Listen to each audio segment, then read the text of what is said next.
This is the network service of the NTA.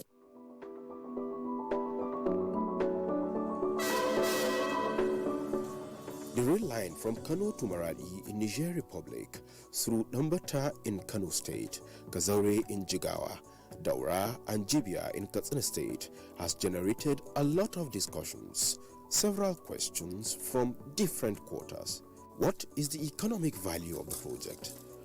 From now on, the Nigerian government and the business communities in Niger would not have to go through Cotonou, Benin to take in their goods into Niger. They'll be able to use our corridor. The containers can be brought in all the way from Lagos to Kano, either using the narrow gauge or the standard gauge when it is in place. And from there to only transit right on into Niger Republic. This route is facilitating the movement of more than 30 million tons of goods, valued at about $6 billion. It also accounts for 36% of the country's gross domestic product. The southern part of Niger, Maradi, and northern Nigeria form one cereal production basin. This region, for long, has been a major trade corridor in West Africa, linking the Gulf of Guinea to North Africa and the Middle East with a huge cost on transport.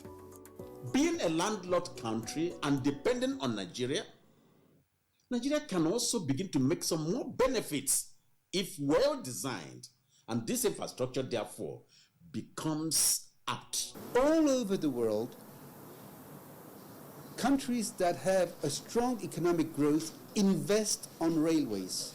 So it is only fair, so it is only right that Nigeria makes this choice, because this is the choice that will sustain Nigerian economic development. The absence of those infrastructures are affecting the growth of the Nigerian economy, and we need the Nigerian economy to grow so we can create jobs.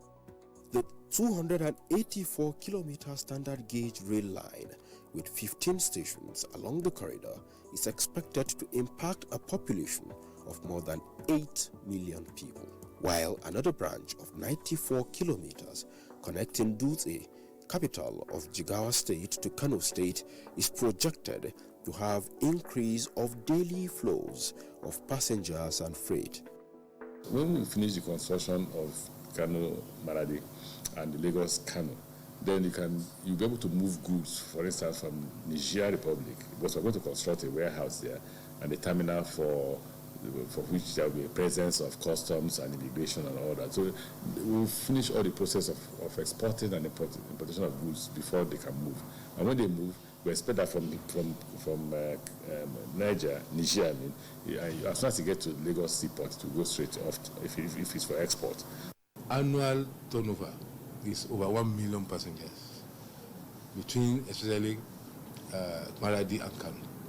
And while freight volume in the first year is close to 800 plus metric ton, 1,000. Besides revenue generation, job creation, reduction in crime, it is expected to help reduce road accidents and open up the areas along the corridor. Niger is land-linked, isn't it? But we are trying to say move your goods to your country from our own seaports. Okay?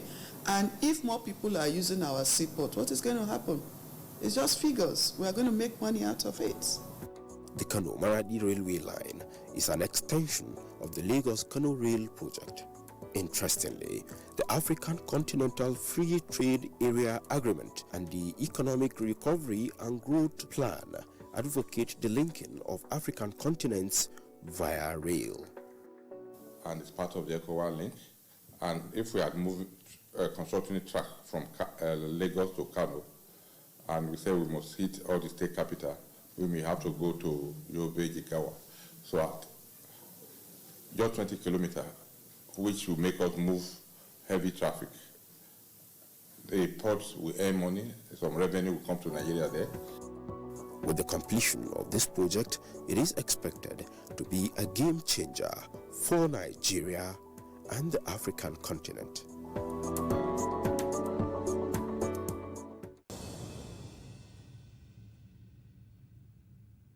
The creation of the Ministry of Budget and National Planning in November 2015 was refreshingly novel.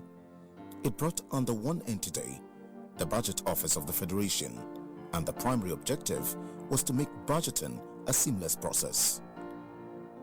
The Ministry of Budget and National Planning supervises 4 parastatals: the National Bureau of Statistics, Center for Management Development, Nigerian Institute for Economic and Social Research, and the Budget Office of the Federation.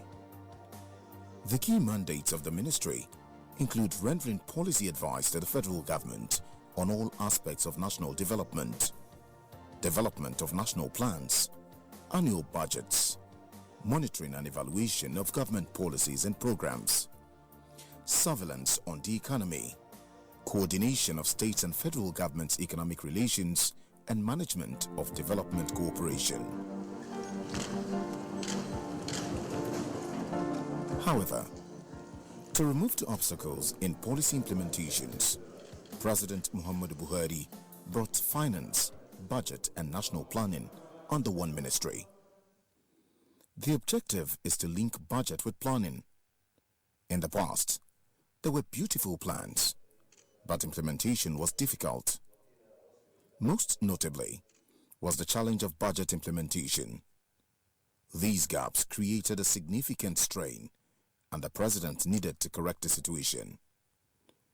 He merged the Budget Office and the Planning with the Ministry of Finance to maintain a dynamic trend of linking budget with plans and implementation. In a short period, the Ministry of Finance, Budget and Planning has achieved mind-blowing milestones. I will say we've made some progress in the sense that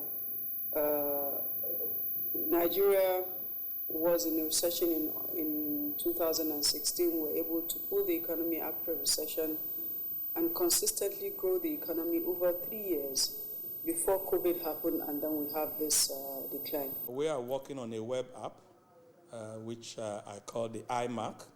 Eyes as in eyes, because like you know, government earmarks, but we want citizens to iMark. So we are taking advantage of the Grid 3 technology which we have in the ministry.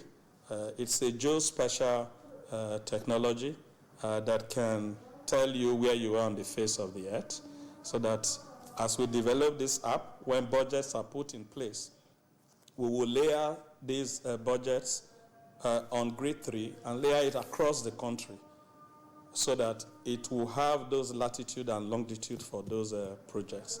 So when the app now begins to work, Nigerians download it on their handsets, and they can take a picture of a project. It will come to us with the latitude and longitude. And the reason we're also trying to do this is to ensure that there is integrity in the system. Nigeria is endowed with enormous natural and human resources, sufficient to place it among the first 20 developed countries of the world. It is Africa's largest producer of oil and the 6th largest oil-producing country in the world. With a population of over 200 million people, Nigeria stands tall as Africa's most populous country and Africa's largest economy because of the abundant human resources critical to national development. Despite the vast resources, majority of Nigeria's population wallow in abject poverty.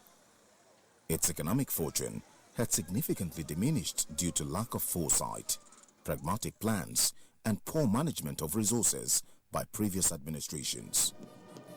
Nigeria was in desperate need of a focused political leader to rescue her from the brink of chronic economic woes. This was the sad situation before President Muhammadu Buhari, a leader with a strong character, integrity and determination to turn Nigeria around, took over the reins of government.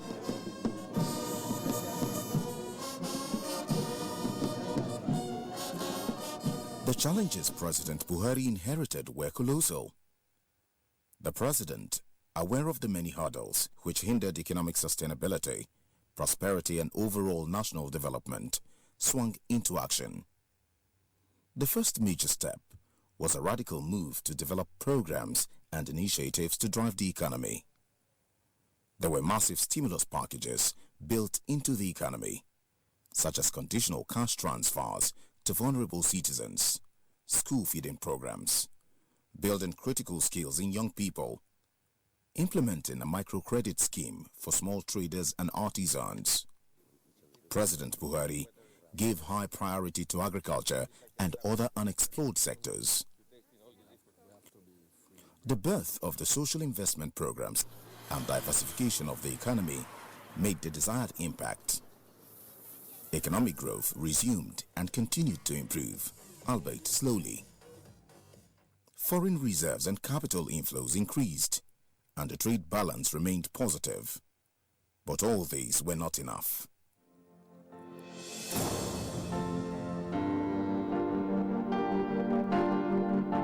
The Economic Recovery and Growth Plan 2017 to 2020, ERGP, was developed and launched in 2017, building on the successes of the Strategic Implementation Plan, SIP. In the efforts to drive the critical sector of the economy towards realizing the strategic objectives of the ERGP, the ministry developed laboratories which were industry-focused. The focal areas were agriculture, transportation, power and gas, manufacturing and processing. The labs were replicated in several sectors. The main aim of the ERGP was to address the country's economic challenges and lay the foundation for economic diversification, inclusive and sustainable growth. The ERGP came as a child of necessity to pull Nigeria out of recession and position it on the path of positive and sustainable economic growth. The initiative impacted significantly on the economic productivity of President Muhammadu Buhari-led administration, as Nigeria's economy experienced 11 quarters of consecutive GDP growth after exiting recession. Key imperative of the ERGP is the achievement of sustainable agriculture and food security. So on that score also, I would say we have done well. We set out to be self-sufficient in food production in three key crops, rice, wheat, and maize. So we are carrying through the objective that His Excellency the President said, that we must produce what we eat and eat what we produce. If you look at it from the point of view that Nigeria had about 5 consecutive quarters of negative GDP growth when ERGP was put in place, and the results of 12 consecutive positive GDP growth after ERGP was put in place until last quarter, which of course you know is as a result of the pandemic that slowed down things, the economy was shut down. I would say that ERGP did work.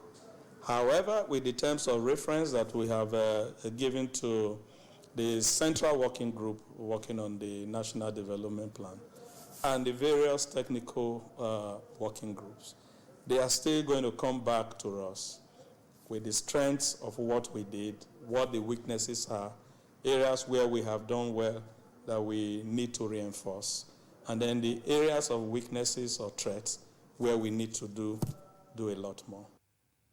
Like a thief in the night, the coronavirus came. As in other countries, the pandemic ravaged global economies and made nonsense of every economic plan. The federal government, through the Federal Ministry of Finance, Budget and National Planning, responded promptly in equal measure by stimulating the economy in a way to reduce the impact of the pandemic. With COVID came shutdowns, and once there were shutdowns, demand fell. Supply also became a problem.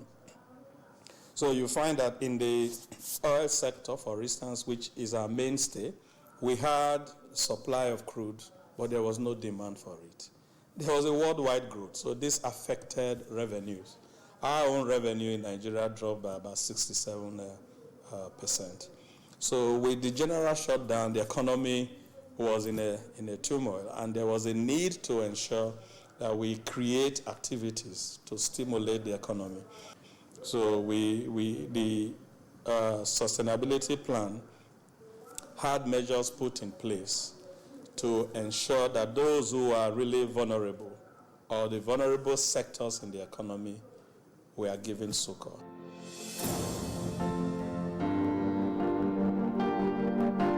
Underscoring the importance of national development and the plan to lift 100 million Nigerians out of poverty within 10 years, President Muhammadu Buhari, on Wednesday, September 9, 2020, inaugurated the National Steering Committee to oversee the development of the Nigeria Agenda 2050 and the Medium-Term National Development Plan, MTNDP.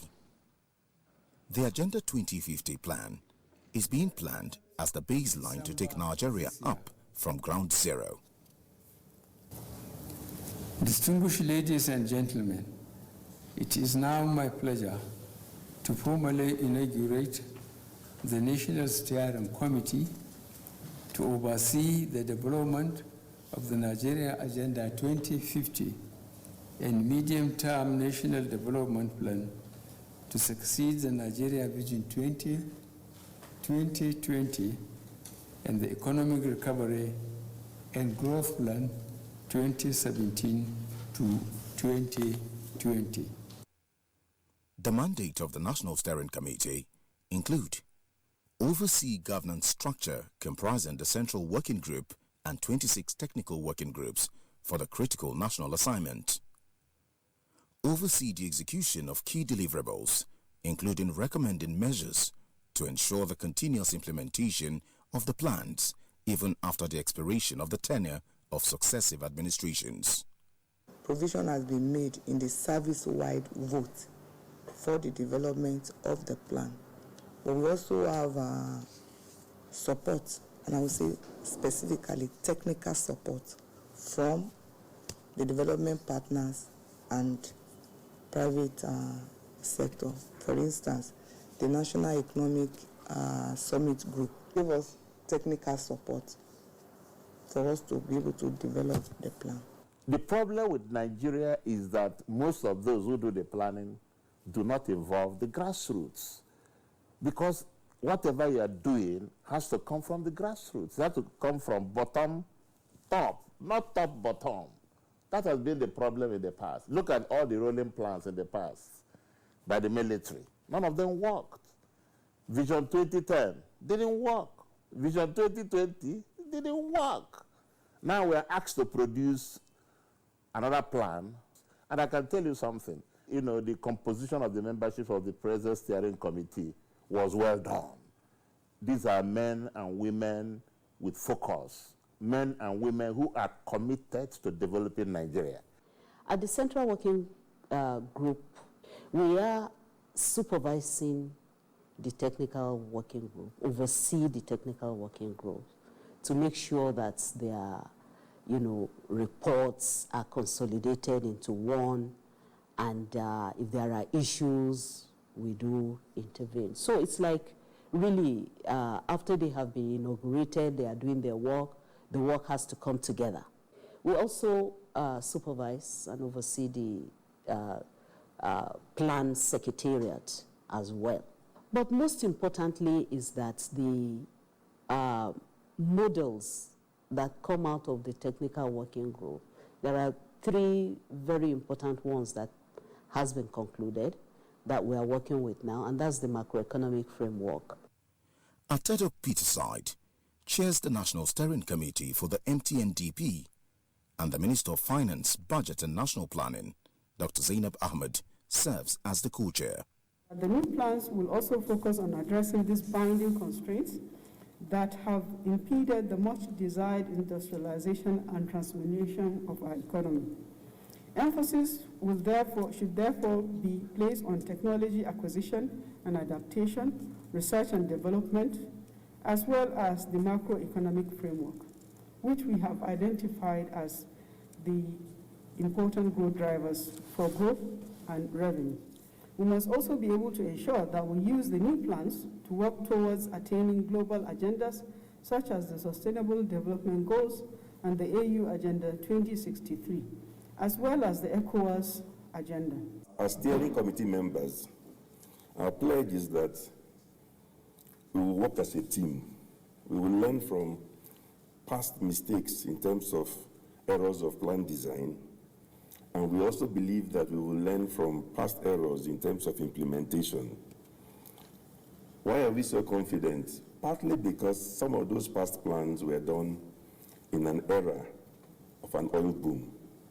It is difficult to focus in a boom. It is a lot easier to focus in difficult times. Difficult times force people to become reasonable. So we believe that although these are difficult times, they're also the best time to get people together to seriously think about the future of this nation for the next 5 years and even going as far as 2050. The Agenda 2050 plan is indeed not just a federal government plan, but an all-inclusive national plan driven by the collective efforts of the private sector, with the involvement of 3 political parties, professionals, the youth, civil society organizations, states, Association of Local Governments of Nigeria, ALGON, and persons with disability. It's been said that we only plan, we don't implement, or even when you implement, we don't monitor to actually assess the impact.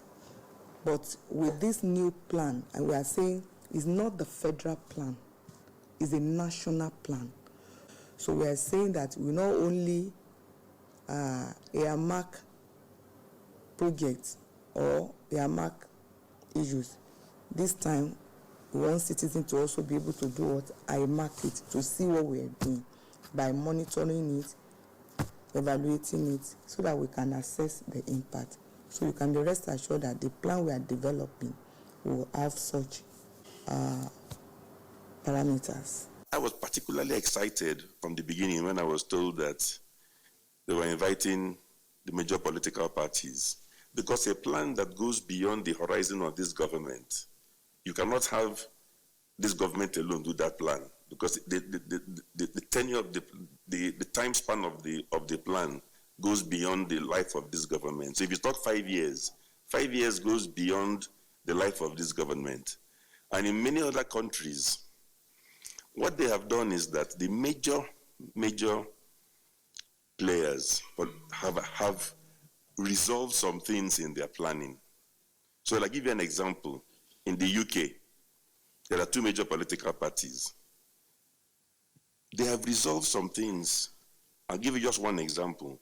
Whether it is Conservative, whether it is Labour, the National Health Service has come to stay. If anything, they compete to tell you who will do more for the National Health Service. So which means that all the major political forces have accepted that this one has come to stay. With this committee, I'm very sure, things will be fine, things will go okay, because the government is now making a serious effort in trying to get our people, included into the community. Our contributions are to make sure that in the new national development, the case of women is brought to the front corner. Discuss about the gender equality, especially inclusiveness in government, and of course, you know that we have some areas in the constitution that says you have to go back to your homeland if you are contesting. All those little things that inhibits women from growing in the country, we want those things to be reduced at least to the barest minimum. There is a strong need for the inclusion of the youth in every plan. Now that we've been included, what we're bringing on board are our potentials, because we know very clearly that, okay, if these plans work on, this way or that, whatever we have on paper should be merged or matched with reality, should be matched with the potentials of the average Nigerian youth. How can we harness the potentials within the youth and translate all of these potentials to productivity? So for us from the National Youth Council of Nigeria, this is the picture we are seeing, a practical picture that should be able to move Nigeria from where she is to be, and triggering national development, a robust economy flourishing again, which is what the plan is all about. In these times of global socio-economic instability, uncertainty and volatility, triggered by COVID-19 and aggravated by pre-existing developmental challenges, Africa looks up to Nigeria to play the lead role in the global economy. The Medium-Term National Development Plan, MTNDP, 2021 to 2025, 2026 to 2030, and the Nigeria Agenda 2050 are being articulated as a matter of conscious effort to be comprehensive. It will have the capacity to accelerate the attainment of various regional and global agenda. What we do now in terms of the medium-term plan is supposed to be a slice of the 2050 vision framework that we have. And I'll give you an example. If in 2050 we are saying that we should be having a mega city, for instance, in every zone, that means you want Lagos or Abuja replicated in every zone so that it's not just Lagos that is big. Then if we are going to be doing that in 2050, then this is the time to start. We start working towards it. For us in Nigeria to produce this kind of plan, the kind of plan that will meet the expectations of Nigerians, we have to be altruistic first. And that's why I commend the present leadership. What we're doing in on that committee has been very wonderful. People are committed. There was a time we sat from 10 o'clock in the morning till 10 in the night, all day, you know, brainstorming on how to move Nigeria forward. And I think I'm very, very optimistic that by the time we conclude our work, taking it from the technical working group, you know, to the central working group, then the steering committee will give Nigerians exactly what they want. This time around, this plan is different. It's different because of the institutional arrangements that we have put around it. The plan, the way it's going is participatory. The plan is from community upwards. We have about 26 technical working groups made up of professionals and the various diversities that we have in the country. The steering committee is led by Mr. Tedo Peterside from the organized private sector and is co-chaired by the Honorable Minister of Finance, Budget and National Planning, my sister, Mrs. Dr. Zainab Ahmed. This is because government is an enabler, so she's got to be there to ensure that the required logistics are provided, and then there's also an intermediary between the steering committee and government. Because if you look at Nigeria's GDP, more of it is from the private sector. And so we cannot develop a plan which ought to be implemented by the state, the local government, and the private sector. So they are the ones doing the plan. We're only coordinating and putting the plans together. So that's why I say this is a different plan. When you are part of the plan of a house, you know where the various rooms are and how to access it. And that's why I believe that the next plan will be a success. The plan is going to be detailed on a sector-by-sector basis. The end goals will be determined, and also the milestones will also be determined. The time that the citizens will feel the impact of the work of government is when we have a GDP growth that is higher than our population growth. Our population growth now is at around an average of 3.2%. So if you have a growth that is lower than population growth, it means your population is growing faster than the growth of the economy. So we're targeting 7% growth for the Nigerian economy over the next 5 years. The MTNDP will succeed the current Nigeria Vision 2020 and the Economic Recovery and Growth Plans, ERGP. At the same time, Agenda 2050 is a long-term perspective plan.